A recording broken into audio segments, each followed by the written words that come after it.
बहुत पुरानी बात है। एक जंगल में एक गुरुकुल था जिसमें बहुत सारे बच्चे पढ़ने आते थे। एक बात की बात है, गुरुजी सभी विद्यार्थियों को पढ़ा रहे थे, मगर एक विद्यार्थी ऐसा था जिसे बार बार समझाने पर भी समझ में नहीं आ रहा था।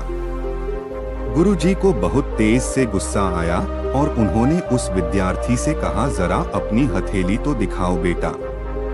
विद्यार्थी ने हथेली गुरुजी के आगे कर दी। हथेली देखकर गुरुजी बोले, बेटा तुम घर चले जाओ, आश्रम में रहकर अपना समय व्यर्थ मत करो, तुम्हारे भाग्य में विद्या नहीं है।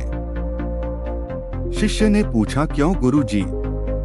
गुरुजी ने कहा, तुम्हारे हाथ में विद्या की रेखा नहीं है। गुरुजी ने एक होशियार विद्यार्थी की हथेली उसे दिखाते हुए कहा, यह देखो, ये है विद्या की रेखा, यह तुम्हारे हाथ में नहीं है, इसलिए तुम समय नष्ट ना करो और घर चले जाओ और वहाँ अपना कोई और काम देखो।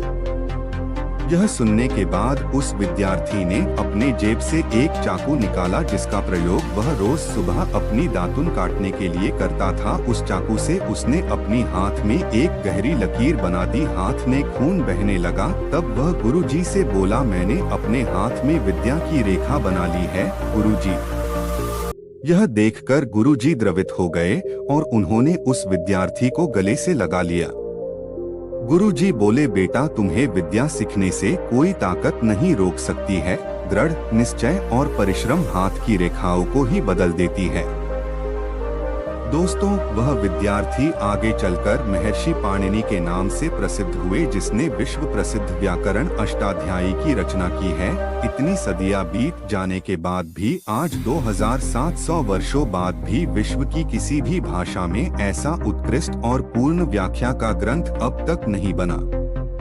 तो दोस्तों, इस कहानी की शिक्षा ये है कि लोग चाहे जो भी बोले, हम हर एक को गलत साबित करते हुए अपनी लगन और कठिन परिश्रम के दम पर जो चाहे वो सब कुछ हासिल कर सकते हैं।